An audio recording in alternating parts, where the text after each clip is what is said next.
Então, boa tarde, meu irmão, boa tarde a todos que chegarem aí para os nossos estudos. Nós estamos aqui na Sociedade de Estudos Espíritas Francisco de Assis, hoje, dia 17 de fevereiro de 2024. Estamos retomando nossos estudos desse livro, Paulo de Tarso e as Leis Morais, de Guilherme Del Valle da Silva, né? Essa obra maravilhosa. Hoje nós vamos dar início ao capítulo que trata da lei de liberdade. Está no Livro dos Espíritos, no capítulo 9, dos itens 825 a 872. Mas antes de nós iniciarmos o nosso estudo, que o capítulo é Lei de Liberdade, Paulo de Tarso, o apóstolo dos gentios. Nós vamos fazer a nossa prece de abertura. Pai amado, Pai de infinita misericórdia e justiça, te agradecemos, Senhor, a oportunidade de nos reunirmos aqui para estudarmos essa doutrina abençoada, para estudarmos essas leis morais que tanto tem nos auxiliado na nossa caminhada. Que a tua paz, Senhor, nos fortaleça, nos auxilie a buscar a nossa renovação moral, a nossa renovação espiritual. Muito obrigado, Pai, e ser conosco sempre, graças a Deus. Então, vamos iniciar aqui o nosso estudo, né? Do Paulo de Tarso e as Leis Morais. E, como eu falei, o capítulo de hoje trata da lei de liberdade, Paulo de Tarso, o apóstolo dos gentios. E nesse capítulo, o autor, o Guilherme Del Valle, ele inicia com um trecho sobre a pregação de Estevão, quando ele diz assim: com a lei éramos servos, com o evangelho somos filhos, livres de um Pai amoroso e justo. Esse trecho, lá do livro Paulo Estevão, está no capítulo, que, se você quiser anotar, é esse Paulo Estevão, capítulo, a pregação de Estevão. Eu fiz em PDF. Por quê? Porque é muito bonito mesmo. Vale a pena a gente ver um trecho maior dessa pregação de Estevão, né? Então, está no livro Paulo Estevão, no capítulo A Pregação de Estevão. Eu vou partilhar aqui. Ele diz assim, o Estevão falando, né? Está dando para ver, né, Alberto? Então, ele diz Ah, assim: sim. meus caros, Estevão falando, tá? Eis que chegados são os tempos em que o pastor vem reunir as ovelhas em torno do seu zelo sem limite. Éramos escravos por imposições, pelos raciocínios, mas hoje somos livres pelo Evangelho do Cristo Jesus. Então, ele está dizendo que antes de nós conhecermos Jesus, nós éramos escravos daquela, daquela religião, né, que não nos deixava livres para pensar. Nós vivíamos, né, com aqueles pensamentos cristalizados, aquilo que a religião tradicional trazia, né? O pai castiga, eu preciso ter temor, medo do pai. Então, nós éramos escravos das imposições pelos raciocínios, mas hoje somos livres pelo Evangelho do Cristo Jesus. Porque o Evangelho não nos impõe nada. O Evangelho não nos impõe nada. Você não vai encontrar em nenhuma parte do Evangelho Jesus nos impondo, nos obrigando a alguma coisa. Então, diz aqui, nossa raça guardou, quando ele fala nossa raça, a raça hebreia, né? Nossa raça guardou de épocas imemoriais a luz do tabernáculo. E Deus nos enviou seu Filho sem mácula. Onde estão em Israel os que ainda não ouviram as mensagens da Boa Nova? A Boa Nova é o Evangelho. Onde os que ainda não se felicitaram com as alegrias da nova fé? Deus enviou sua resposta divina aos nossos anseios milenários. A revelação dos céus aclara os nossos caminhos. Consoante as promessas da profecia de todos, quantos choraram e sofreram por amor ao eterno, o emissário divino veio até o antro de nossas dores, amargas e justas. Repare que ele diz, nossas dores amargas e justas. Amargas por quê? Porque nossas dores, elas exigem devido ao mau uso do nosso livre-arbítrio. E são justas, né? A lei de Deus é justa, porque a dor vem para o quê? Chamar a nossa atenção. Então, o emissário divino veio até o antro de nossas dores amargas e justas para iluminar a noite de nossas almas impenitentes, para que se nos desdobrassem os horizontes da redenção. O Messias atendeu aos problemas angustiosos da criatura humana com a solução do amor, que redime todos os seres e purifica todos os pecados. Mestre do trabalho e da perfeita alegria da vida, suas bênçãos representam a nossa herança. Moisés foi a porta, o Cristo é a chave. Somente através do Cristo a gente vai entender a lei de Moisés, os 10 mandamentos, né?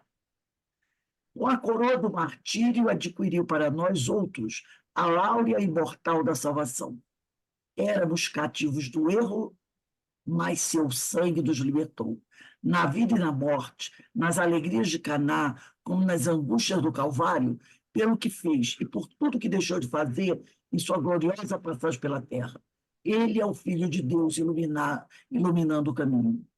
Acima de todas as cogitações humanas, fora de todos os atritos das ambições terrestres, seu reino de paz e luz esplende na consciência das almas redimidas. Agora eu vou pular mais um pedacinho, e ele diz aqui, Isaías, que é o profeta, o contemplou, vergado ao peso de nossas iniquidades, florescendo na aridez dos nossos corações, qual flor do céu num solo adusto, mas revelou também que, desde a hora da sua extrema renúncia na morte infamante, a sagrada causa divina prosperaria para sempre em suas mãos. Né?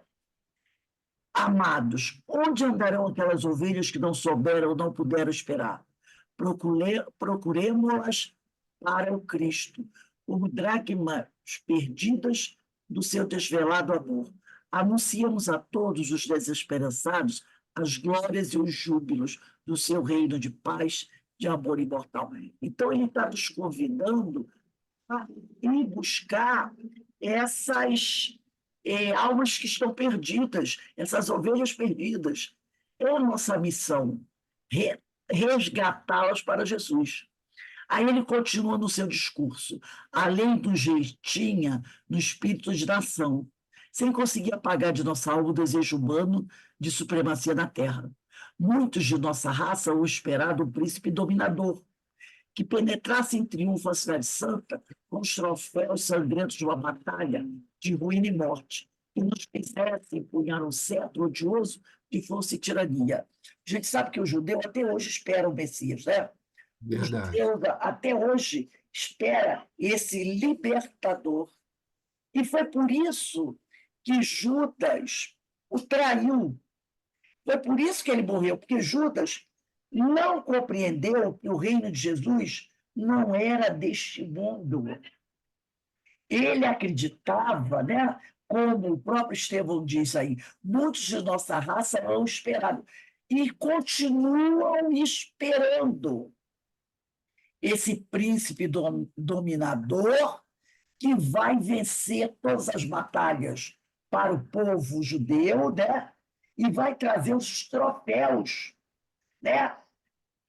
Fazendo conquistas temporais, territoriais, não é assim? Não é isso que Israel faz até hoje? Nessa Verdade. guerra? Pode falar, Alberto. Não, e esse pensamento, né, baseado nessa visão de que eles tinham, continua, né, a visão desse Messias triunfador, eles mantêm até hoje. Sim, e por isso eles continuam nessa conquista de. Por que Israel está nessa luta? Porque ele quer conquistar todas as terras ali, ao redor de Israel. Eles acreditam que eles são donos de tudo aquilo. É Porque um direito sagrado. exatamente, né? Então é esse príncipe, esse rei que eles querem. Esse mestre que está dizendo, eles esperam o mestre, mas não esse mestre que veio. Eles querem um mestre que seja um rei conquistador, né? Mas aí Estevão diz, olha, que Estevão já alertava para que, avisando aos judeus, que o mestre viria, mas que não seria esse que eles esperavam. Não adiantou, né, ele ter avisado, né? E o próprio profeta Isaías, como nós vamos ver mais à frente, lá em mais ou menos, Isaías viveu mais ou menos 750 anos antes de Cristo. Isaías já avisava também, porque o Messias foi prometido ao povo hebreu desde a época de Abraão, que ele foi prometido. Em 750 a.C., Isaías avisou que ele viria, mas não era o que eles estavam esperando. Estevão faz a mesma coisa, uns 20 anos ou 30 anos mais ou menos, uns 10, nem tinha 10 anos que Jesus tinha morrido. Estevão fala a mesma coisa, mas os judeus continuaram e até hoje eles continuam. Por isso que ele diz aqui, muitos de nossa raça han esperado um príncipe dominador que penetrasse em triunfo a cidade santa, com os troféus, cidade santa é Jerusalém, né? Com os troféus sangrentos de uma batalha de ruína e morte, e nos fizesse empunhar o cetro odioso de força e tirania. Mas o Cristo nos libertou para sempre. Filho de Deus e emissário da sua glória, seu maior mandamento confirma Moisés, quando recomenda o amor a Deus, afirma todas as coisas, de todo o coração e entendimento, acrescentando no mais formoso decreto divino, que nos amemos uns aos outros, como ele próprio nos amou. Né? E aí, Pode Rosa, falar, Beto.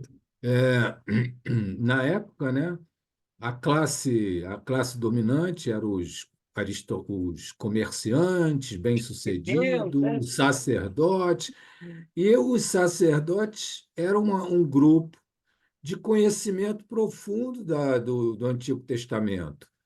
E quando acaba, não tinha o verdadeiro sentido da palavra dos profetas, que se eles tivessem o entendimento pleno, eles seguiriam a risco que Isaías alertou, mas eram Exatamente. cegos, E você presos veja, àquelas coisas exteriores, esqueceram da essência da mensagem.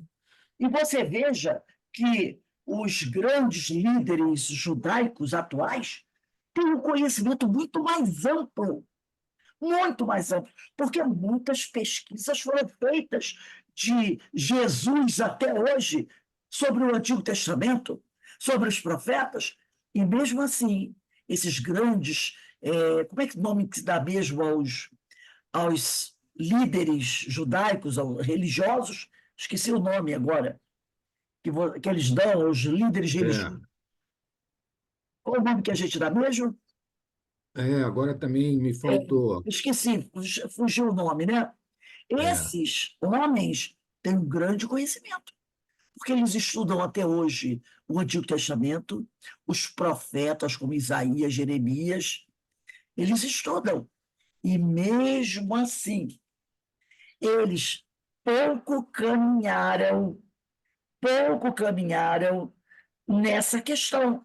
Continuam presos nessa mesma ideia.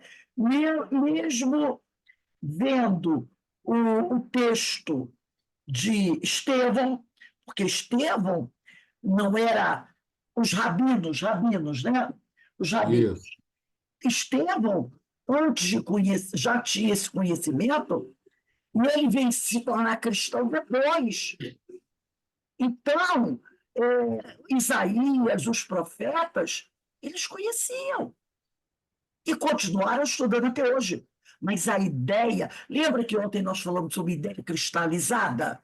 Isso. Eles mantiveram essa ideia cristalizada do Messias como um príncipe dominador, que a palavra do Antigo Testamento é Messias, que o Senhor enviaria um Messias para os libertar.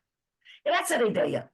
Mas eles acreditavam que o Messias viria para libertar do jugo do imperador, entendeu? Porque era aquela coisa, eles queriam, na verdade, o povo judeu, o que eles queriam era estar no lugar de César. Esse que era o grande desejo. Por isso que eles sonhavam com um príncipe dominador que penetrasse Jerusalém com os troféus sangrentos de uma batalha de ruína e morte, para que eles tomassem o trono de César. Mas Jesus não estava preocupado com o trono de César. Não era essa libertação que ele queria oferecer para as pessoas. Porque Pelo contrário, é a libertação de tudo que é terreno para uma libertação espiritual. vamos imaginar que Jesus realmente fosse esse príncipe, esse rei, né, dominador. Aí Jesus viveria por um certo tempo. Depois de Jesus, um outro povo mais poderoso que o judeu poderia tomar Jerusalém, como tomou, né, como tomou, e os tornar escravos. Acabou. Porque o poder temporal funciona assim. Se a gente for olhar a história dos povos, uma hora a Babilônia é toda poderosa, outra hora ela cai, um outro povo domina a Babilônia. Depois vem Alexandre o Grande e vem outros povos e vão dominando lá. O Egito um grande império. Vai ter uma hora que ele vai cair e os romanos vão chegar lá. Os gregos também foram um grande império. Vai ter uma hora que eles vão cair e o outro povo os vai dominar. Também foi assim com os romanos. Um grande império caiu e vieram, né, os povos do norte da Europa e fizeram aquela bagunça toda. Então, esse poder temporal, ele não é eterno. Uma hora, aquele povo que está lá em cima, mandando em tudo, ele cai. Olha da Idade Média, Portugal, Espanha, foram grandes impérios, tanto que eles tiveram a ousadia de dividir o mundo ao meio, com o Tratado de Tordesilhas, É mesmo. não é? Espanha pegou tudo que estava a leste, não, a oeste, e Portugal ficou com tudo que estava a leste. E isso tudo com o aval do Papa. Dividiram Quem lá o mundo. mediou essa divisão foi o Papa. A Espanha ficou com tudo que estava ao leste do Tratado de Tordesilhas e Portugal com tudo que era oeste. E os outros países, Inglaterra, isso nem eles não tinham a força para dominar Portugal. E Espanha, passado alguns séculos, o que aconteceu com Portugal e Espanha? Portugal Decadência. foi invadida por Napoleão, entendeu? E eles vieram parar aqui no Brasil escondidos. Quando veio a família real para o Brasil, veio o quê? Fugido de Napoleão. E, no entanto, foi um grande império que dividiu o mundo ao meio. O Esse Rose, vale. não, conclui que você Então, tinha eu mais vou ver o tempo. que ele está dizendo aqui. Você esperar que Jesus seja esse líder que vai dividir o mundo, vai ter o poder temporal, né, o poder territorial, isso é efêmero. Então, não era essa liberdade, libertar os judeus do jugo de Roma, e Jesus toma o poder como rei. O dia que Jesus morre, lá vem outro país e outro da cultura e domina ali Israel, aí vai ter que vir outro libertador, outro Jesus, para tomar o trono de novo. Vai viver assim? Então, não é essa liberdade. Como ele disse aqui, mas o Cristo nos libertou para sempre. Porque o rei pode te libertar temporariamente. né? Trava uma grande batalha, expulsa o invasor e você fica ali. Mas dali a algum tempo, uma outra nação pode invadir o teu país. E você volta a ser prisioneiro daquela nação. Então, são liberdades temporárias. Já o Cristo não, nos liberta para sempre. Não importa se a gente vem a ser invadido por outro país, se um outro rei sente no trono e nos comande, nos torne escravos fisicamente. Mas nós podemos continuar livres, né? Olha o que ele diz aqui: filho de Deus e emissário de sua glória. O seu maior mandamento confirma Moisés quando recomenda o amor acima de todas as coisas, de todo o coração e entendimento, acrescentando no mais formoso decreto divino que nos amemos aos outros como ele próprio nos amou. Seu reino da consciência reta, do coração purificado ao serviço de Deus. Suas portas constituem um maravilhoso caminho da redenção espiritual, aberta de par em par aos filhos de todas as nações. Essa é a liberdade que o Jesus vem nos oferecer. Não, Porque Jesus, né, Rose, a realeza dele é espiritual, né? exatamente. Ele diz Então, o ele nos seguinte, concede o caminho, nos mostra o caminho da sua realeza, que é o quê? A libertação espiritual. exatamente, Nos libertarmos da influência, das amarras da matéria, das exatamente. ilusões, de E não todo tipo. importa se você tem um ditador como presidente, como rei, não importa. Não importa. Ele nos dá essa liberdade. Não importa sob o julgo de que governo você esteja. Você Aí, é Rose, livre. por isso que, quando dito, né, na Gênesis, por exemplo, são chegados os tempos. O chegados os tempos quer dizer que é fim dos tempos, não. É um momento de transição. Se nós estivermos com esse reino de Jesus em nosso íntimo, nós vamos passar por isso tudo com mais segurança. Porque, como a gente viu aí, os impérios têm ascensão e queda. Os impérios Os de hoje impérios vão caem. ruir. E as estruturas de poder econômico que estão aí vão ruir, porque a nova ordem do mundo de regeneração não vai permitir ter o que tem hoje. Então, se nós tivermos esse reino de Jesus dentro de nós, essa realeza espiritual, nós vamos passar por esse momento conturbado de transição muito com mais possibilidade de êxito. Exatamente. Então, não importa quem detém o poder temporal. Não importa. Compreende? Aí ele diz aqui: seus discípulos amados virão de todos os quadrantes. Olha que discurso de Estevão maravilhoso. Por isso que é o caso do livro Paulo Estevão, capítulo, quem quiser anotar em cima, livro Paulo Estevão, capítulo A Pregação de Estevão. Esse trechinho que o autor botou logo no início do capítulo Lei de Liberdade, Paulo de Tarso, o apóstolo dos gentios. Nós estamos falando sobre a pregação de Estevão. Então, ele diz aqui: seus Ô, Rose, você me discípulos. permite, elas que chegaram, é página 165. Ah, tá, página 165 desse nosso livro aqui, tá? Paulo de Tarso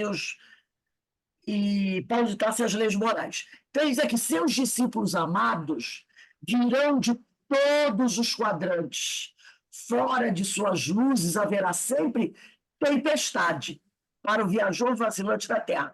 Olha o que ele diz: fora de suas luzes, porque Jesus é o Evangelho. Então, fora da luz do Evangelho, haverá sempre tempestade para o viajor vacilante da terra, que, sem o Cristo, cairá vencido nas batalhas infrutuosas e destruidoras das melhores energias do coração. Afastado de Jesus, a gente cai nas sombras. Somente o seu evangelho confere paz e liberdade. É o tesouro do mundo, em sua glória sublime. Os justos encontrarão a coroa de triunfo, os infortunados, o consolo, os tristes, a fortaleza do bom ânimo, os pecadores, a senda redentora dos resgates misericordiosos. É verdade que o não havíamos compreendido. Não havíamos compreendido. É verdade, a gente poderia aqui, né, fazer uma pequena mudança no texto. É verdade que ainda não compreendemos, até hoje. Num grande testemunho, os homens não entenderam sua divina humildade, continuam não entendendo. E os mais afeiçoados o abandonaram. Suas chagas clamaram pela nossa indiferença criminosa.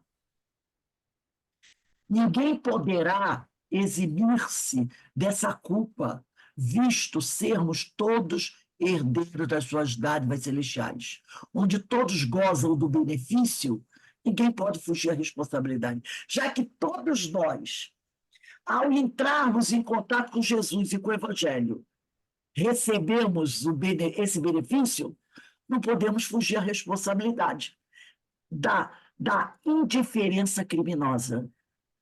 Não justifica a indiferença criminosa, porque nós fomos e somos e sempre seremos beneficiados por esse evangelho. Essa é a razão por que respondemos pelo crime do Calvário. Olha, isso é Estevão falando poucos anos depois que Jesus morreu. Repara o que ele está dizendo aqui. Ninguém poderá fugir, eximir-se a fugir dessa culpa. Que culpa? O crime do Calvário. Porque nós, hoje estamos aqui em 2024, mas com certeza também deveríamos estar reencarnados um pouco antes de Jesus vir à Terra, ou um pouco depois, ou na época dele. Com certeza, se nos tivéssemos no plano espiritual, estávamos encarnados ou estávamos prestes a reencarnar. Então, nós fomos beneficiados pelo Evangelho de Jesus. Mas o que nós fizemos desde o momento que nós entramos em contato com esse Evangelho até hoje? O que nós fizemos? Nós fugimos à responsabilidade. Nós nos tornamos indiferentes de forma criminosa, indiferente em relação ao evangelho dele. Por isso que a gente está até hoje nessa dificuldade toda. Porque se a gente tivesse abraçado o evangelho há 2000 anos atrás, a nossa situação hoje seria diferente. Poderíamos já ser até missionários, o que estamos longe de ser. Então, E, nós abandonamos e, o Cristo.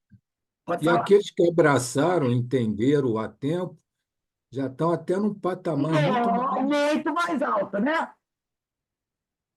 Então, nós tivemos uma posição de uma indiferença criminosa em relação ao evangelho, esse evangelho que trouxe benefícios para todos nós. E quem gozou desse benefício do evangelho que nós gozamos, não pode fugir à responsabilidade, porque nós recebemos de Deus uma dádiva, que foi o evangelho, e o repudiamos. Entendeu? Hoje somos responsáveis pelo que aconteceu com Cristo, pela situação do mundo. Por isso, nós hoje respondemos pelo crime do Calvário. Porque em vez de abraçá-lo, como João e aquelas mulheres que ficaram ali ao pé da cruz, nós dissemos o quê? Nada mais. Crucifica o carpinteiro. Os outros discípulos, é verdade, fugiram, mas depois eles voltaram e abraçaram a sua responsabilidade. Nós continuamos gritando: Barrabás, Barrabás, crucifica o filho do carpinteiro. Crucifica o carpinteiro. Então, nós respondemos ainda hoje pelo crime do Calvário. Mas suas feridas foram a nossa luz. Seus martírios, o mais ardente pelo amor, pelo, os seus martírios os seus martírios, o mais ardente apelo de amor, seu exemplo, roteiro aberto para o bem sublime e imortal. E aí o Estevão nos convida, né? Vinde, pois, comungar conosco à mesa do banquete divino. Não mais as festas do pão putrescível, mas o eterno alimento da alegria e da vida. Porque ele fala, não mais as festas do pão putrescível, porque as pessoas daquela época e ainda hoje, algumas, se preocupam muito com as comemorações, né? As comemorações festivas daquela época, onde altas mesas, o pão era partido, sabe, tudo que é coisa material. E ele diz: vamos comungar conosco à mesa do banquete divino, não mais a festa comemorativa, aonde você senta ali, parte o pão, toma o vinho e continua com o coração tão cheio de mágoa e dor quanto o seu, adivinha, quanto o seu vizinho, entendeu? Você participa daquelas cerimônias, não é assim? Olha a Páscoa, vem a Páscoa aí. Não é todo mundo, a Páscoa, sexta-feira da Paixão, sábado de Aleluia, domingo de Páscoa. Temos que ficar, né? Respeitando. Olha o Natal. A gente fica muito assim. No outro dia já acabou com tudo. Então ele diz assim: não mais essa festa do pão putrescível, mas o eterno alimento da alegria da vida. Não mais o vinho que fermenta, mas o néctar confortante da alma, diluído nos perfumes do amor imortal. O Cristo é a substância da nossa liberdade. O Cristo é o Evangelho. Dia virá em que o seu reino abrangerá os filhos do Oriente e do Ocidente, num plexo de fraternidade e de luz. Então compreenderemos que o Evangelho é a resposta de Deus aos nossos apelos, em face da lei de Moisés. O Evangelho é Jesus. É Jesus. É a resposta de Deus aos nossos apelos. Deus envia Jesus. Envia para nós o Evangelho. A lei é humana, o Evangelho é divino. Moisés é o condutor, o Cristo, o Salvador. Por isso que no início ele diz: o Cristo é a chave. Estevão diz: o Cristo é a chave. Os profetas foram mordomos fiéis. Jesus, porém, é o Senhor da vinha. Com a lei, éramos servos. Tínhamos a lei, né? Os 10 mandamentos. Mas nós éramos servos. Com o Evangelho, somos filhos livres de um Pai amoroso e justo. Então, com a lei dos 10 mandamentos, vamos dizer assim, a lei mosaica, né? Nós éramos servos. Agora, com o Evangelho, somos filhos livres de um Pai amoroso e justo. Então, esse texto que eu trouxe aqui para a gente, do livro Paulo e Estevão, quem tem esse livro aqui, na página 165, lá em cima, está escrito assim: com a lei éramos os servos, com o Evangelho somos filhos livres de um Pai amoroso e justo. Você pega o seu lápis, põe uma seta para cima e bota assim: livro Paulo Estevão, capítulo A Pregação de Estevão. É lindo, e olha que eu li só um texto. Então, é livro Paulo Estevão, tracinho, capítulo, 2 pontos, A Pregação de Estevão. Essa pregação de Estevão, que é o discurso que ele faz, é maior. Eu só trouxe um trecho. Que coisa fantástica Muito bom, muito foi essa bom. pregação de Estevão, né? É Agora, Rô, maravilhoso. maravilhoso. Agora, no início, né, esse texto do livro Paulo e Estevão, né, que Emmanuel traz para todos nós, o texto do discurso de Estevão fala que Moisés era a porta e Jesus é a É a chave. chave. Hoje, a gente já diz que Jesus era a porta e a doutrina espírita é a chave. Porque isso foi Emmanuel que fez uma parodia, entre aspas, parodiando ali. É porque Emmanuel fez isso, que Jesus é a porta e a doutrina é a chave, porque a doutrina vai explicar os vai ensinos tirar o de Jesus. véu, né? Exatamente. Então, até Jesus, Moisés era a porta, Jesus vinha abrir, né, explicar a palavra dos profetas. E aí Emmanuel fez isso, dizendo Jesus é a porta e a doutrina é a chave. Porque através da doutrina a gente vai mergulhar nos ensinos de Jesus. É muito interessante, boa lembrança sua. Vamos voltar ao nosso livro Paulo de Tarso e as Leis Morais. Agora que a gente vai para o primeiro parágrafo. O Espiritismo é o consolador prometido por Jesus. Eu pedi também que vocês pegassem o livro dos Espíritos. Deixa ali pertinho de vocês, tá? O Espiritismo é o consolador prometido por Jesus. Apresenta no corpo de sua doutrina a liberdade como lei de Deus. A lucidez sobre a nossa condição imortal, como espíritos, será sua vivência no mais profundo sentido, né? Em O Livro dos Espíritos, Allan Kardec propõe questionamentos acerca da lei de liberdade, nos seguintes itens. Ele vai falar da liberdade natural, da escravidão, da liberdade de pensar, da liberdade de consciência, livre-arbítrio, fatalidade, conhecimento futuro, resumo teórico do móvel das ações humanas. Tudo a gente vai encontrar no capítulo 9 do Livro dos Espíritos, que é o capítulo que trata da lei de liberdade. No mundo, o ser humano nunca gozará de plena liberdade. No nosso mundo que a gente vive hoje, que é o planeta Terra, nunca as pessoas gozarão de plena liberdade. A vida em sociedade cria normas necessárias para o convívio harmonioso entre as criaturas. Está querendo dizer o seguinte, que enquanto eu estou aqui encarnada no planeta Terra, por mais democrata que seja o país, você não pode fazer tudo que você quer, não é? Existem leis. Existe uma Constituição. E cada estado, cada cidade tem suas leis. Não pode jogar lixo na calçada, tem que atravessar a rua na faixa de segurança, o motorista tem que obedecer os sinais de trânsito, não é assim? Você não pode ficar com som alto até altas horas da noite. São leis que você tem que seguir, tá?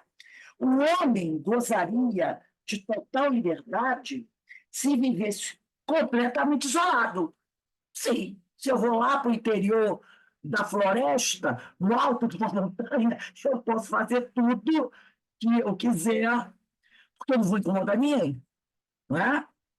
Todavia, entraria em processo de estagnação evolutiva, por não conviver com os diferentes que lhe somariam experiências e aquisições de virtudes e conhecimento. Até porque a lei de sociedade também é divina.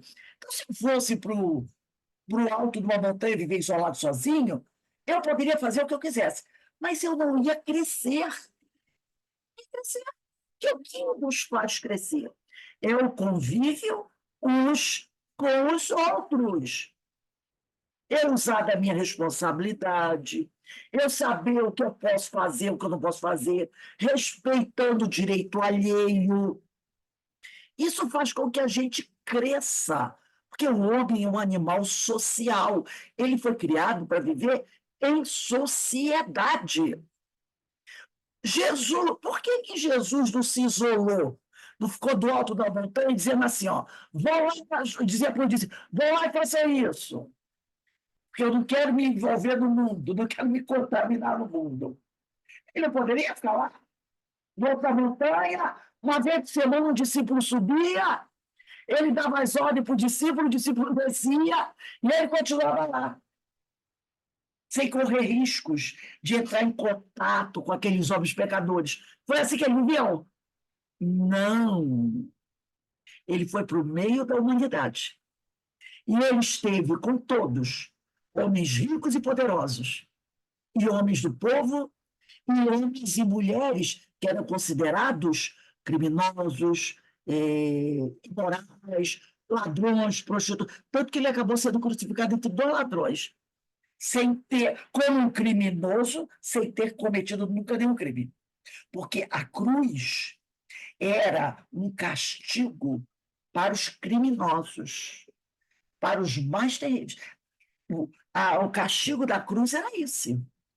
Era você punir com a cruz os revoltosos. Lembra de Espartacus, que foi um escravo que viveu mais ou menos uns 200 anos antes de Cristo, eu acho que é mais ou menos isso, que Espartacus, e ele liderou uma revolta de escravos. Foi preso, com grande parte do seu exército, que era formado por escravos, ex-escravos. Qual foi a condenação de Espartacus? Morreu crucificado.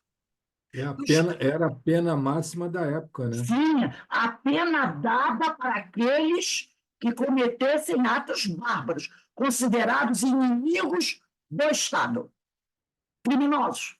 Tanto é que botaram entre dois ladrões. E ele não tinha crime nenhum. Então, se ele ficasse lá do alto da montanha, usando dos poderes dele, na hora que o soldado subisse, ele ficava invisível, ou fuzilava todo mundo com espada de mãos, talvez não fosse para a cruz. Mas ele foi para o meio do povo. Ele viveu em sociedade. Ele viveu.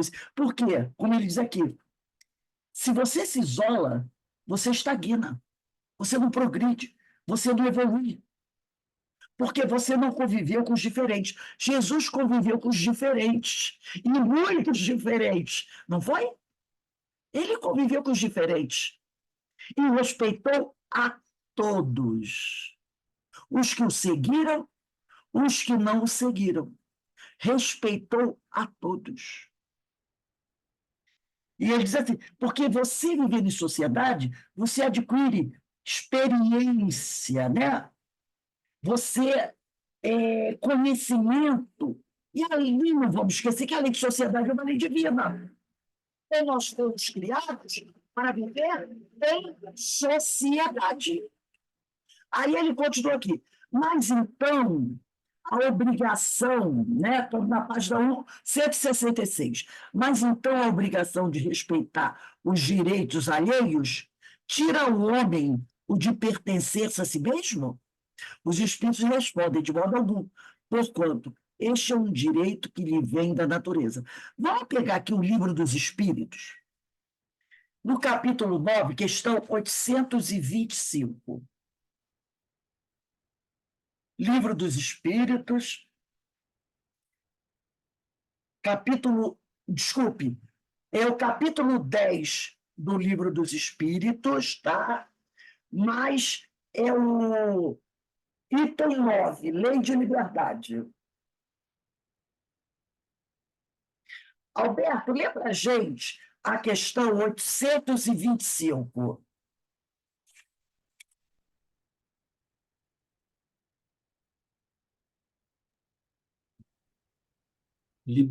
Liberdade natural. Haverá no mundo posições em que o homem possa jactar-se de gozar de absoluta liberdade? Não, porque todos precisais um dos outros, assim os pequenos como os grandes. E daí, lê para a gente a 826. Em que condições poderia o homem gozar de absoluta liberdade? Nas do eremita no deserto, desde que juntos estejam dois homens. Há entre eles direitos recíprocos, que lhes cumpre respeitar. Não mais, portanto, qualquer deles goza de liberdade absoluta.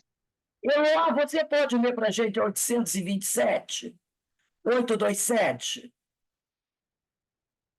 Eu não sei se Eló está com o Livro dos Espíritos.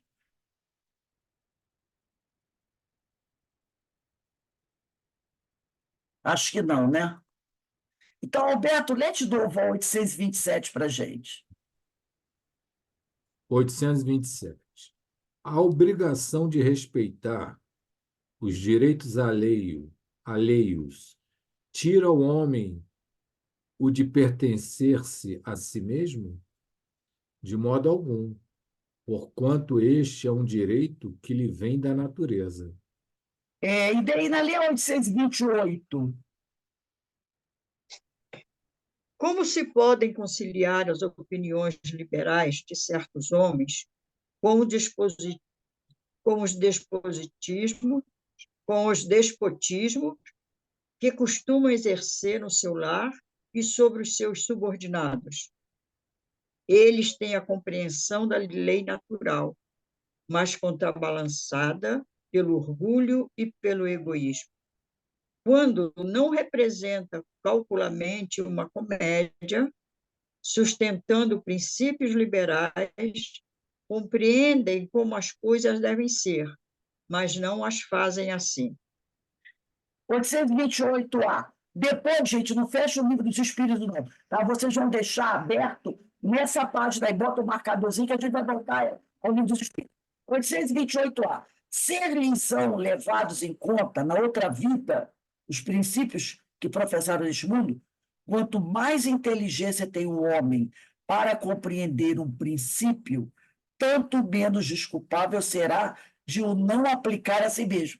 Lembra quando nós falamos por que nós somos os criminosos do Calvário? Não é? Quanto mais inteligência tem o homem para compreender um princípio, tanto menos desculpável será de não o aplicar a si mesmo. Hoje a gente estava conversando sobre isso aqui em casa. Uma cidadã, ela está sendo investigada pela polícia, essa cidadã é uma pessoa formada numa profissão onde se estuda muito a lei, que é a advocacia. Essa cidadã cometeu um erro, né? Eu considero um crime. E ela foi presa. Essa cidadã não tem como justificar o não conhecimento da lei, porque ela é uma mulher culta, essa é uma mulher que tem o curso superior, e ela é formada em direito. E ela cometeu um crime que qualquer pessoa que não tenha muito conhecimento da lei sabe que é crime. Então, ela está procurando os seus familiares uma desculpa para o ato que ela praticou. Mas ela é uma advogada, alguém que conhece a lei mais do que as outras pessoas. Não há justificativa para o que ela fez, do ponto de vista de alegar que não conhecia a lei. Então, quer dizer que quanto mais inteligência tem o homem para compreender o princípio, tanto menos desculpável será de não aplicar a si mesmo. Como?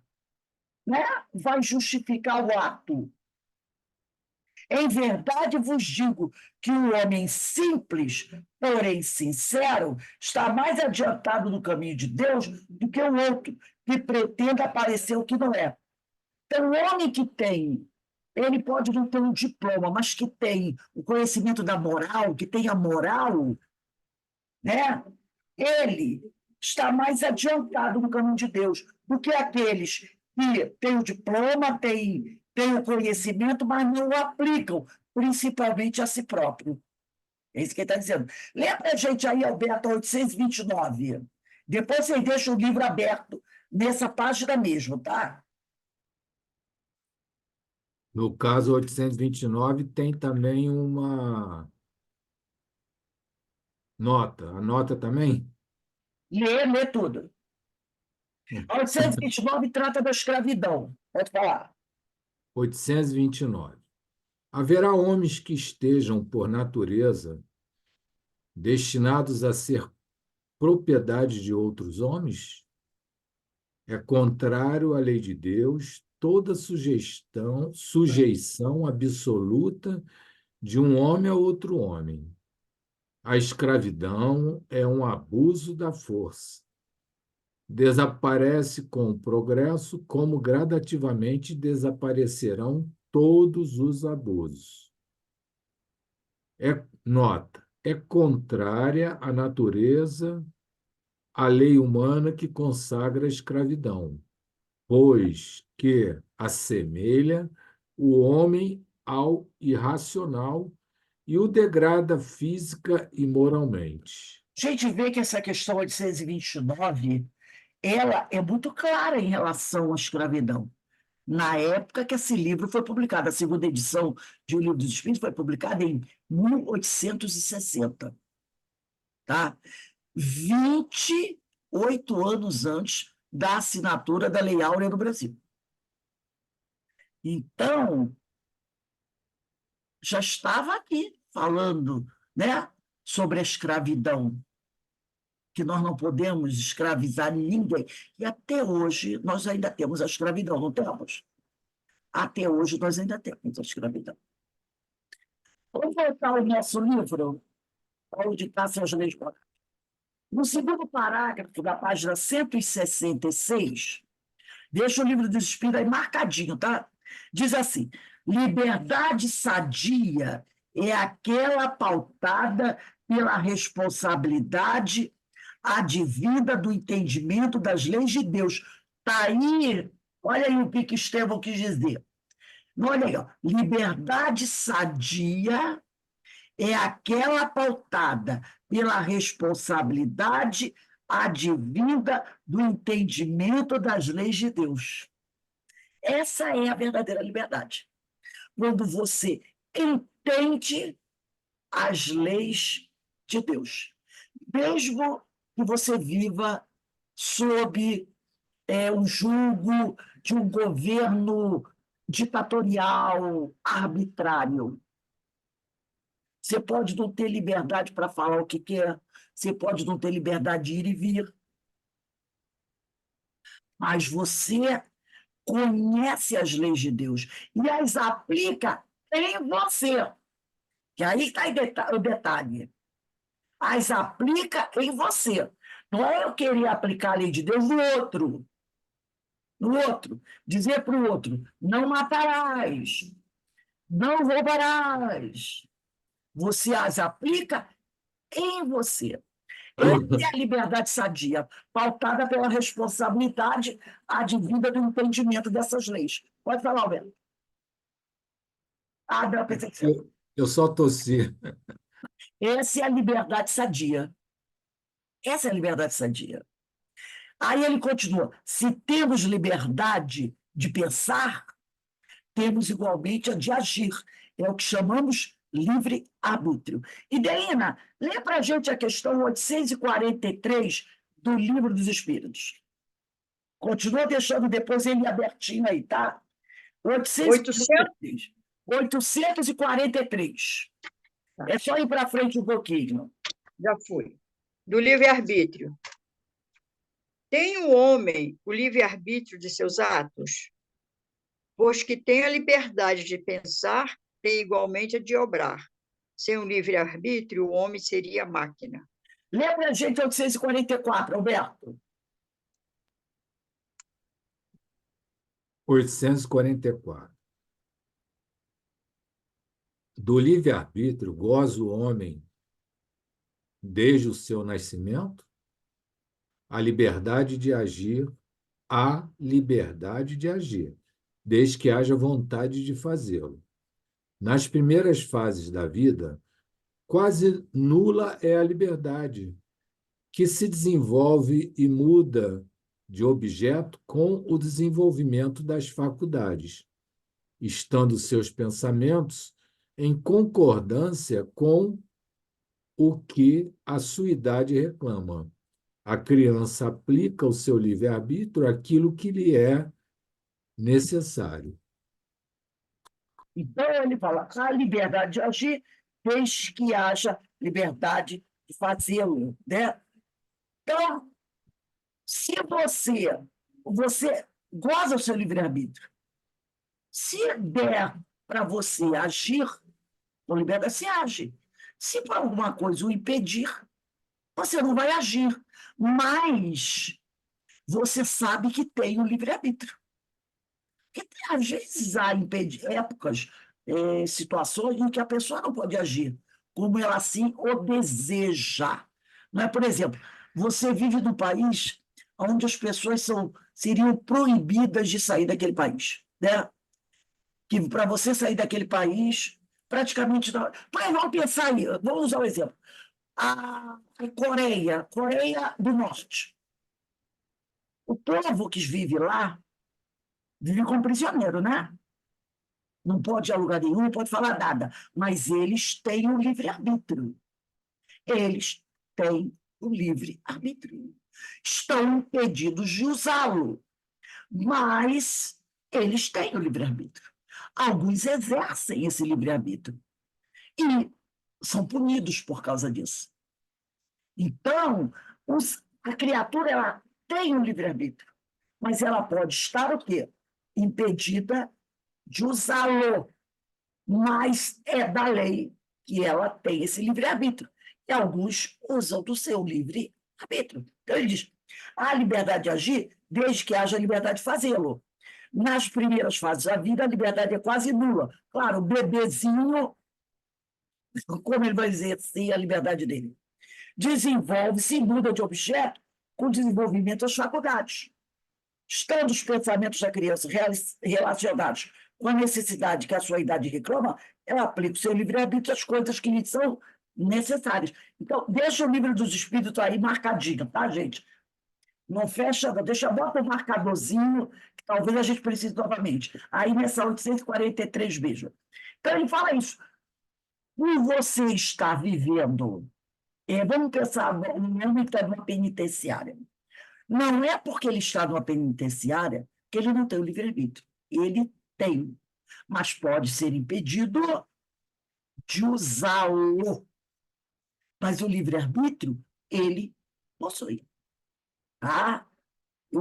Porque ele é uma coisa que faz parte da natureza do indivíduo. Da natureza do indivíduo. Vamos voltar aqui ao nosso livro. Aí ele diz aqui. Aí ele diz aqui, todavia, para não cairmos nas armadilhas dos instintos inferiores, convém lembrar a máxima de Paulo de Tarso. Todas as coisas me são lícitas, mas nem todas convêm. Todas as coisas me são lícitas, mas eu não me deixarei dominar por nenhuma delas. Entendeu?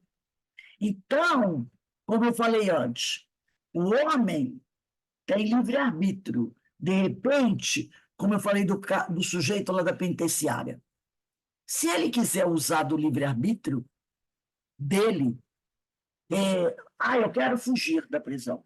Você tem livre-arbítrio. Faça o que você quiser. Agora, você sofrerá as consequências da lei. Entendeu? Por isso que Paulo diz, todas as coisas me são permitidas, me são lícitas, me são permitidas, mas nem todas convêm.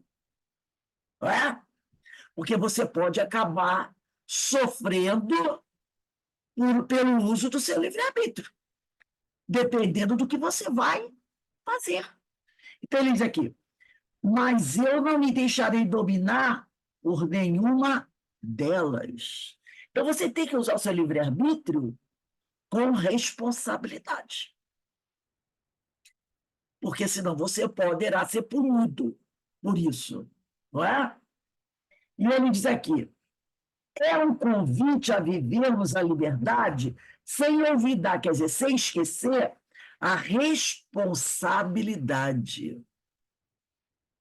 Então, eu tenho que usar o meu livre-arbítrio com responsabilidade, para que eu não venha a trazer para mim sofrimentos futuros e nem venha a trazer prejuízo para o outro. No caso que eu falei do som, o sujeito quer ficar com o som da sua casa 2 horas da manhã alta, tocando música alta. Tem livre-arbítrio? Pode fazer? Pode. Mas vai sofrer consequências. Vai prejudicar o vizinho, que vai chamar a polícia, você poderá ser preso e multado. Porque você, o quê? Você abusou do seu livre-arbítrio. Vai ter que sofrer as consequências. Poxa, me deram uma multa de R$ 2.000. Que absurdo. Você não sabia que não podia? Você sabia que não podia? É da lei, você não pode fazer isso. E ele diz aqui, então é preciso, É um convite a vivermos a liberdade sem olvidar a responsabilidade. Utilizá-la a fim de promover o bem, quer dizer, essa responsabilidade, né? Utilizá-la a fim de promover o bem e não unicamente para satisfazer caprichos pessoais. Porque às vezes a pessoa diz assim, né? Eu tenho liberdade para fazer o que quiser. Eu quero isso, eu vou fazer. Estão usando a responsabilidade para atender à satisfação dos caprichos pessoais. Assim como o regime totalitário denota o orgulho doentio, a liberdade sem responsabilidade, nos encaminha para o egoísmo extremo. São as bases do sofrimento humano. Então, eu tenho liberdade, eu quero fazer isso. Então, vou botar o som da minha casa bem alto. Vou impedir que meu vizinho durma. De repente, meu vizinho trabalhou até tarde, vai acordar amanhã muito cedo para trabalhar. Há uma pessoa doente naquela casa que não vai conseguir dormir. Há uma criança que não vai. Egoísmo meu. Eu quero ouvir a minha música alta até 2 horas da manhã. Não me interessa se o outro vai acordar cedo para trabalhar, se tem um idoso que precisa dormir, se tem uma pessoa doente, se tem uma criança. É isso que ele está falando aqui, né? Usar a liberdade sem responsabilidade nos encaminha para o egoísmo extremo. Eu quero as coisas que se danem os outros. Esse é o egoísmo extremo. São as bases do sofrimento humano. E a gente não vê muito isso? É. A pessoa que estaciona o carro da faixa ali, onde seria para os deficientes. Aí vem uma pessoa com deficiência, não pode estacionar o carro. Ou então aquele que estaciona o carro e ocupa 2 vagas. Chega alguém precisando estacionar, não vai estacionar na frente de uma farmácia. Vem correndo para comprar um remédio para levar para alguém. Aí o outro estacionou em 2 faixas. Aquela pessoa não vai poder, vai ter que estacionar longe, vai demorar mais para comprar um remédio e levar o remédio para quem está doente. É uma prova do egoísmo extremo da pessoa. Compreende? Então, quando a gente começa a analisar isso, a gente começa a perceber, gente, eu tenho que tomar cuidado com tudo que eu faço, para que eu não traga prejuízo para o meu vizinho, não é? Que eu posso trazer prejuízo para o meu vizinho. Eu quero muito uma coisa, se dane outra. É a prova do egoísmo que as pessoas têm. E quantas vezes a gente vê isso acontecer, não é? A gente cansa de ver isso acontecer dentro de uma mesma casa.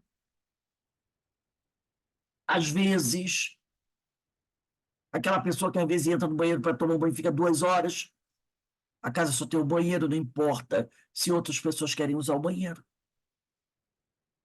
Não é assim quando você, dentro de casa, você abusa do uso da água, mas não é você que paga a conta, é o outro que vai pagar a conta. Então você deixa a água correr. No final do mês a conta vem, mas é você que vai pagar? Não, quem vai pagar é ele, então é o azar dele. Por exemplo, aqui na minha casa. A minha casa é alugada, então incluído na taxa do aluguel está água, condomínio, todas essas coisas. Eu tenho muito cuidado com a água. Por quê? Não importa quanto de água eu usar, o meu aluguel é aquele. Quem paga o condomínio é a pessoa que me alugou o apartamento. Ela paga o condomínio. E a taxa d'água é dividida entre todos os donos de apartamento.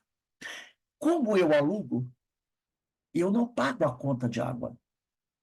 Não importa se eu gastar muito ou gastar pouco, quem vai pagar são os donos dos apartamentos. Os outros, né, que a água é rateada entre todos. Mas a minha já está incluída no aluguel, para sempre aquele favor. Ou eu gasto muito, mas eu fico preocupada. Eu digo, não podemos gastar muita água. Porque se eu gasto muita água, vai aumentar a taxa de água. Quem paga a água vai pagar mais, não é assim? Vai pagar mais. Então tem que ter responsabilidade. Não, vamos cuidado com a água. Que alguém vai pagar essa água. Para mim já está incluído no valor do meu aluguel. E meu aluguel não vai aumentar. E não vai aumentar. Eu gastando muita água, pouca água.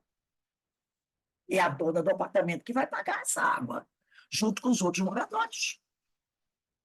Então, eu tenho que tomar cuidado, não posso deixar a torneira aberta, vazamento. Então, a gente tem que ter essa responsabilidade, entendeu? Ah, ficar jogando coisa pela janela. Alguém vai ter que varrer, gente. Alguma coisa vai ser entupida, vai ficar entupida. Então, a gente tem que tomar cuidado com essas coisas. A gente vive em sociedade. Então, são coisinhas pequenas que, às vezes, as pessoas não prestam atenção, mas que podem prejudicar o outro. E se prejudica o outro, nós teremos a nossa cota de responsabilidade. Aí ele diz aqui, né? Certa feita, uma amiga, estudante de direito, nos falou sobre o conceito, toda a página 166. Já lá, indo para o final. Certa feita, uma amiga estudante de direito nos falou sobre o conceito de liberdade à luz da doutrina jurídica. Livre não é quem faz o que quer, mas quem vive dentro das leis. Interessante, né? Livre não é isso do ponto de vista da doutrina jurídica, não é espírita, é jurídica. Livre não é quem faz o que quer, mas quem vive dentro das leis. Tanto é que, ao descumprirmos alguma lei, nossa liberdade é cassada. Então, se você vive dentro da lei, sua liberdade não será cassada. Você não será punido. Então, você é livre. De forma semelhante ocorre com o sofrimento. Surge quando nos afastamos da lei divina, ou seja, nossa paz e felicidade crescem conforme vivemos dentro das leis de Deus. Então, conforme eu vivo dentro das leis de Deus, eu sou livre. Então, está lá, aqui, vai lá no Livro dos Espíritos, pegando aqui a questão 840. Vou, 840.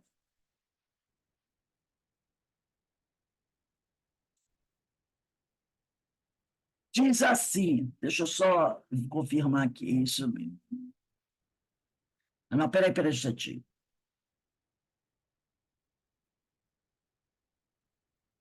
Deixa eu só um minutinho, gente. Opa. Não, não é o Livro dos Espíritos aqui, não, desculpe. Aqui é o livro, é um trechinho que eu não trouxe, mas é um trechinho do livro Caminho, Verdade e Vida. Tá? Caminho, vou até botar aqui. Caminho, Verdade e Vida. Capítulo 35, que é o livro até que a gente está estudando, né? A gente lê sempre uma página da Ivone do Amaral Pereira, né? Então, ele diz aqui, somente o bem pode conferir o galardão da liberdade suprema, representando a chave única suscetível de abrir as portas sagradas do infinito à alma ansiosa. Então, palavras de Emmanuel, no livro Caminho, Verdade e Vida, capítulo 35.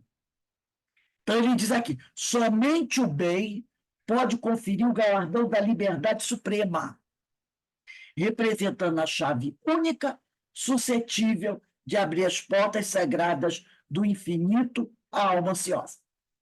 São palavras de Emmanuel, né? No livro Caminho, Verdade e Vida, capítulo 35.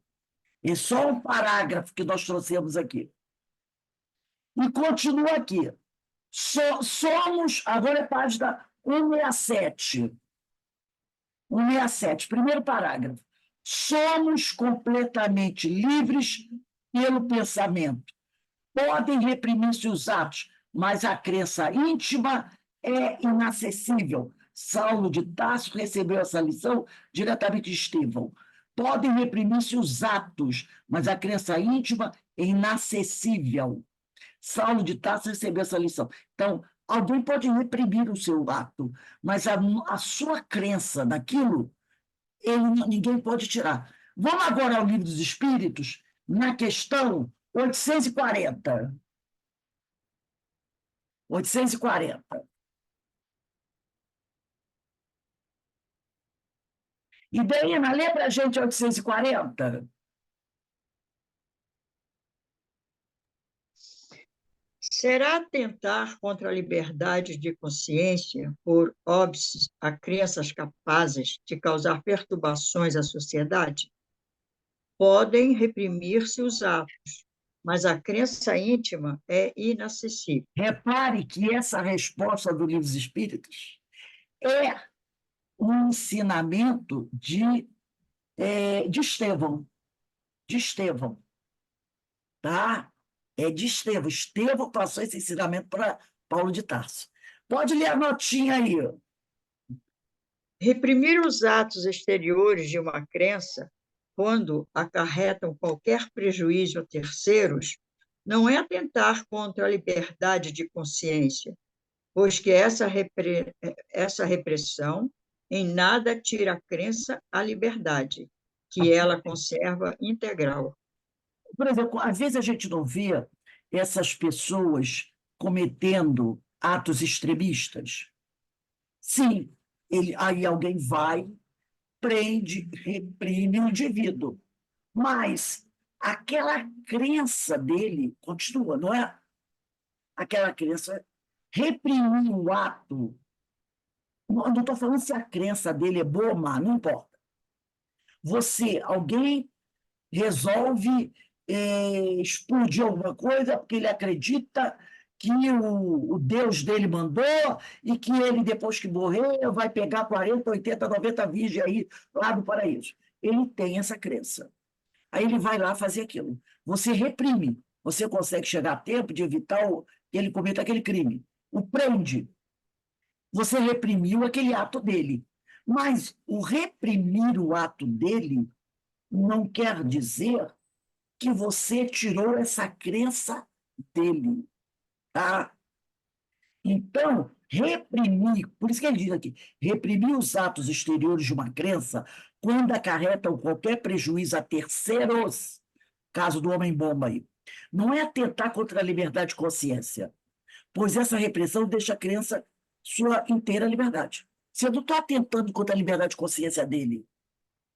Você está reprimindo o ato, porque o ato vai trazer prejuízo para outras pessoas.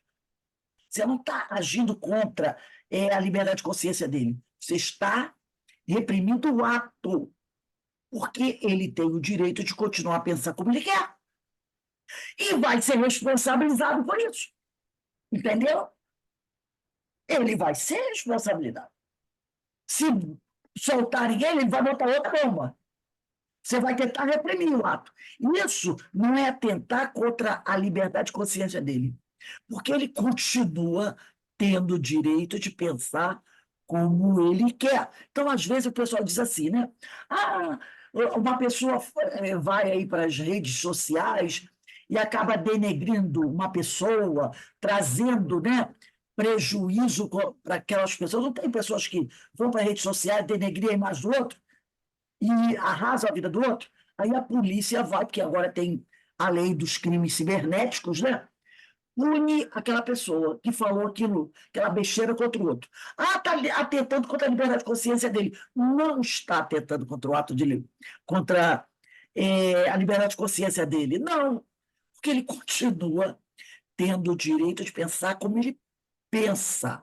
Mas o que você está fazendo é reprimindo o ato dele, punindo o ato dele, que foi publicar aquela história que ele publicou e que trouxe Rose, prejuízo ao dele.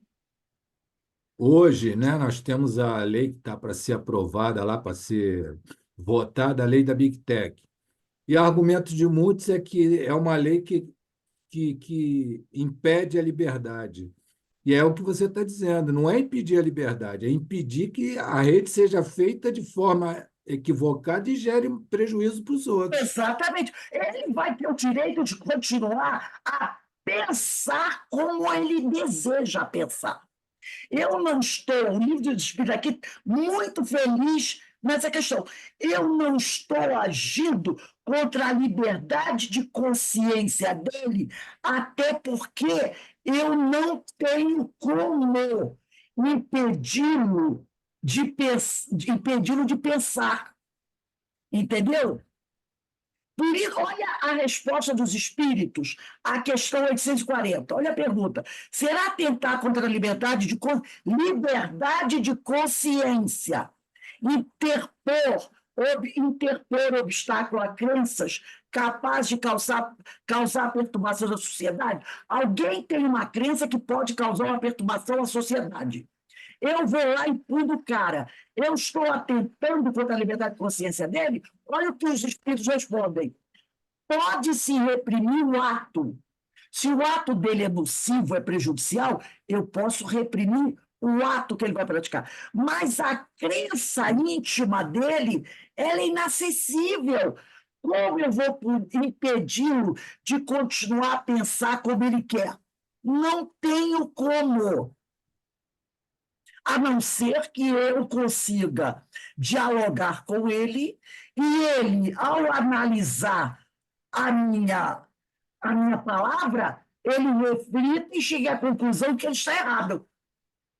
Aí ele muda, porque ele entendeu que o que ele estava fazendo era errado.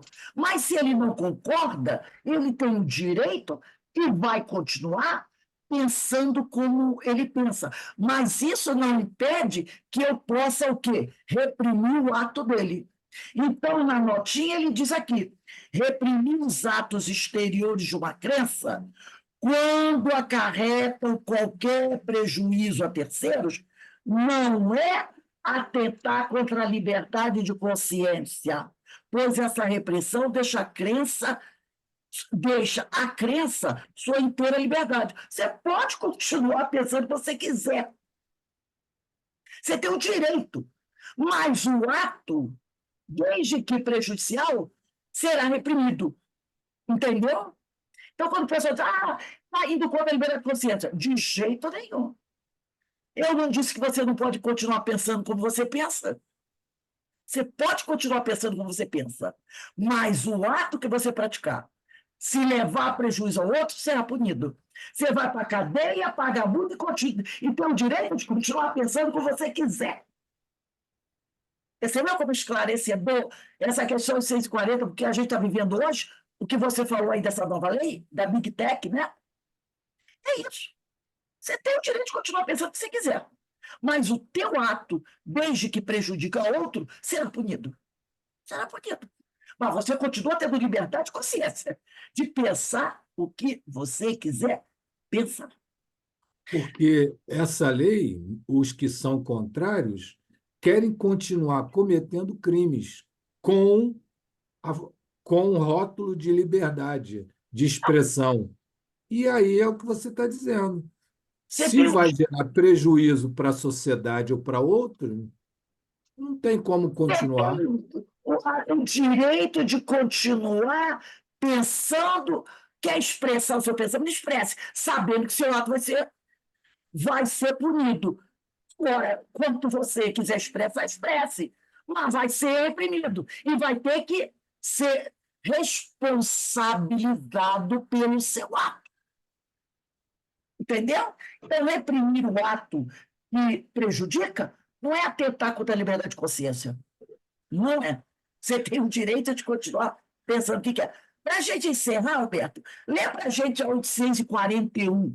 Percebeu como o livro dos Espíritos é atual?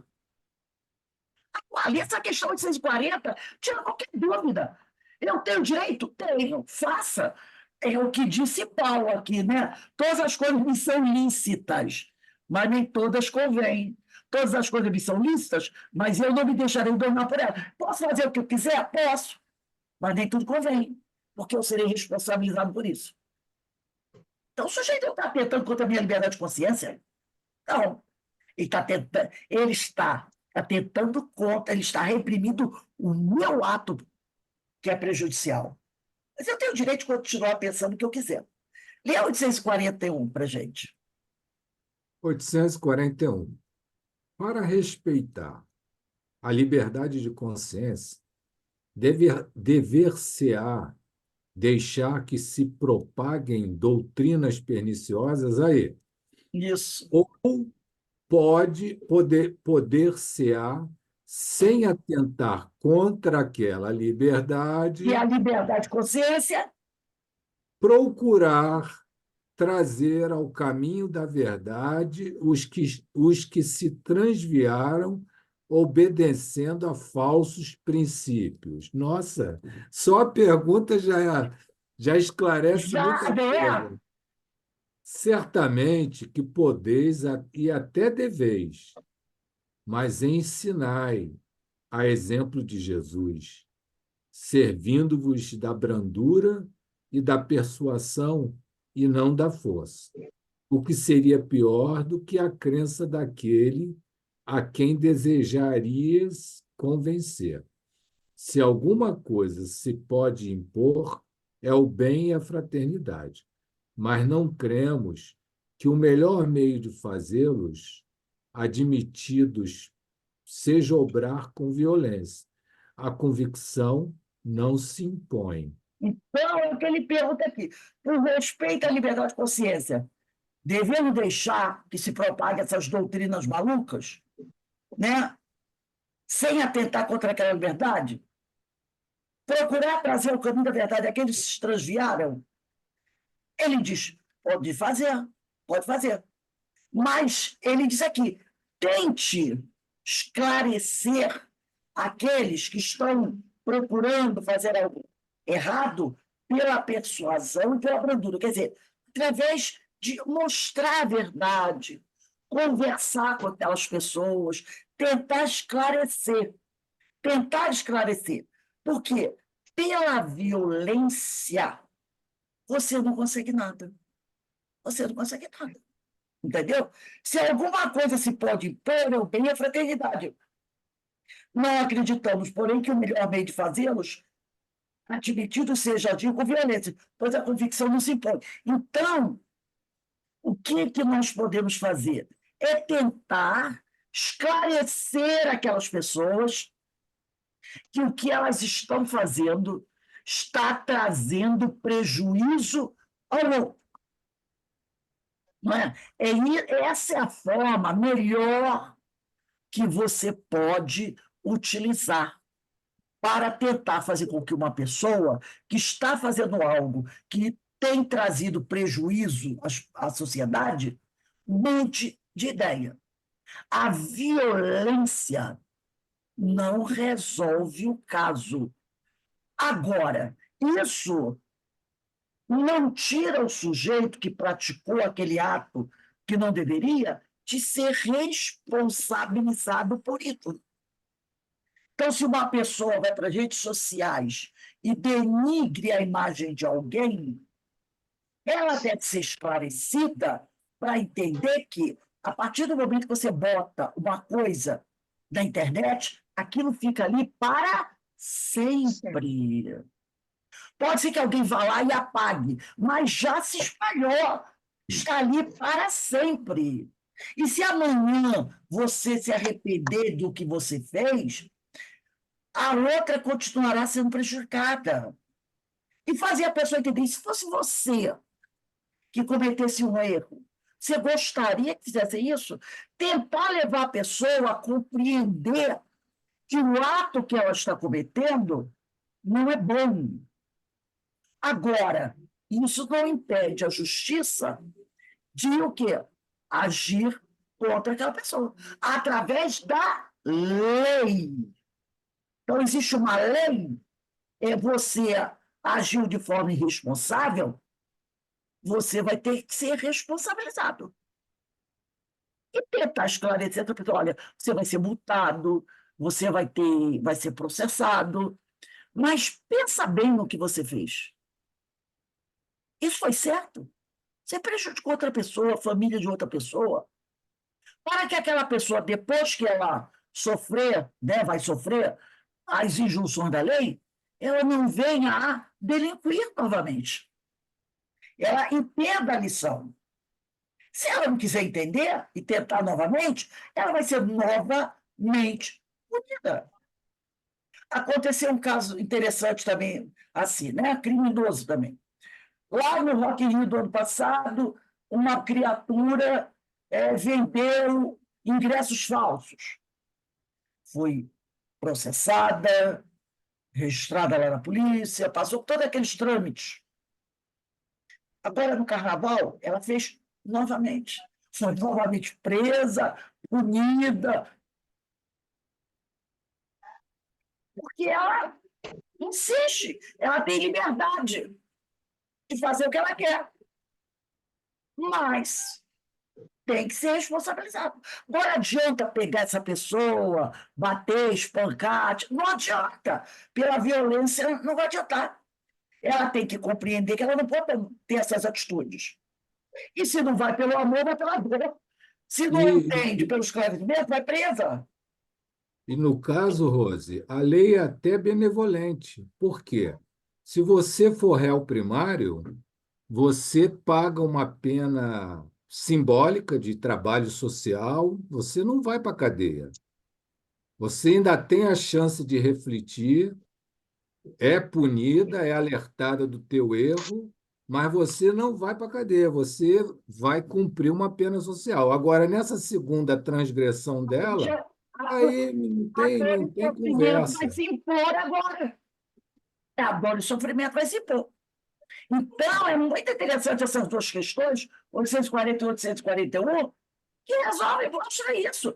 Eu não estou atentando contra a tua liberdade de consciência, mas eu estou punindo, né, tirando você de circulação, porque o teu ato foi prejudicial a outro. Mas você tem o direito de continuar pensando o que você quiser pensar.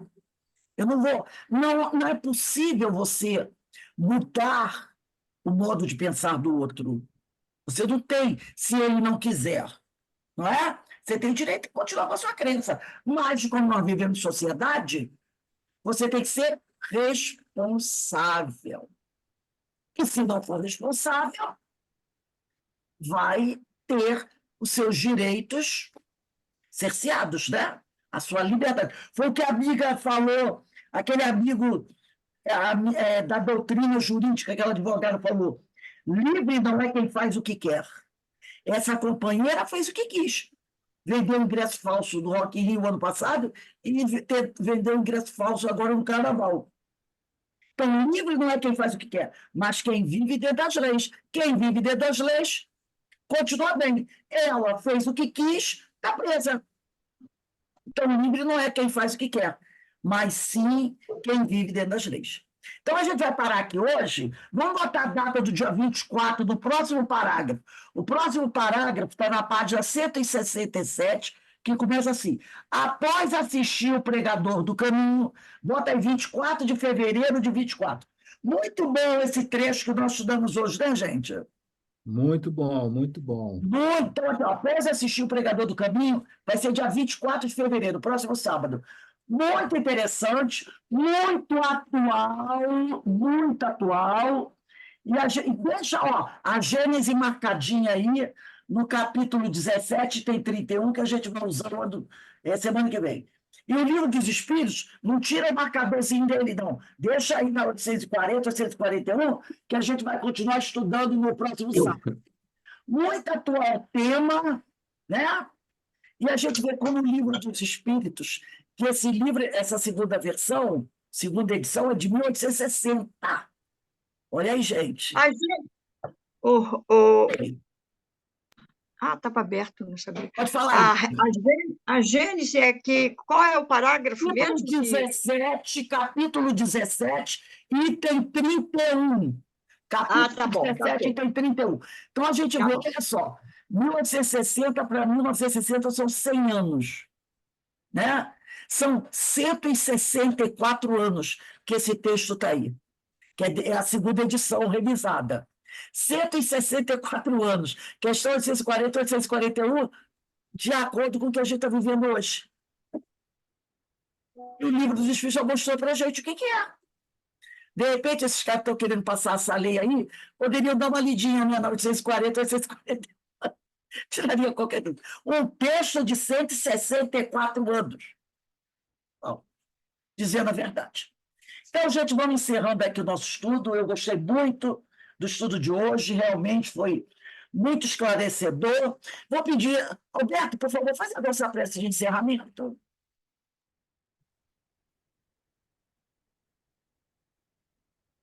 Voltando-nos ao término deste momento de estudo, voltemos os nossos pensamentos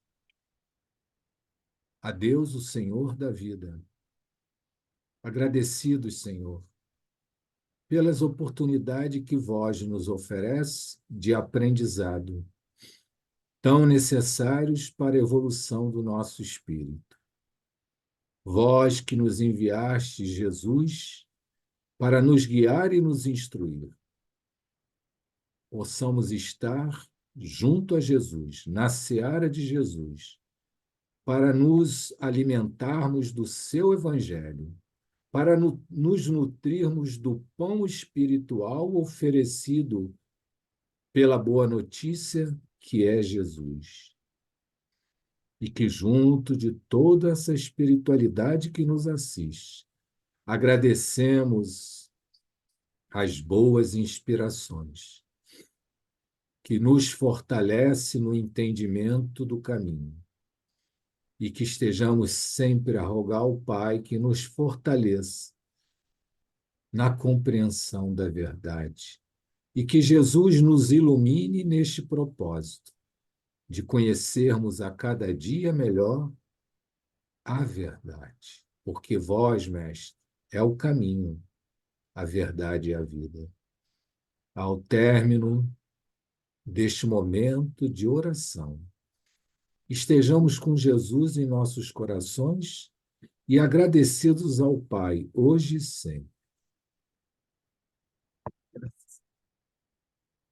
Graças a Deus. Bem, meus irmãos, Eloá, eu não sei se ainda está aí assistindo conosco, mas eu quero deixar um beijo aí para todos, que o Senhor nos abençoe, que o Senhor nos fortaleça e que continuemos juntos na nossa caminhada. Ó, um bom fim de semana para todos. Fiquem em paz, que o Senhor nos abençoe, tá bom?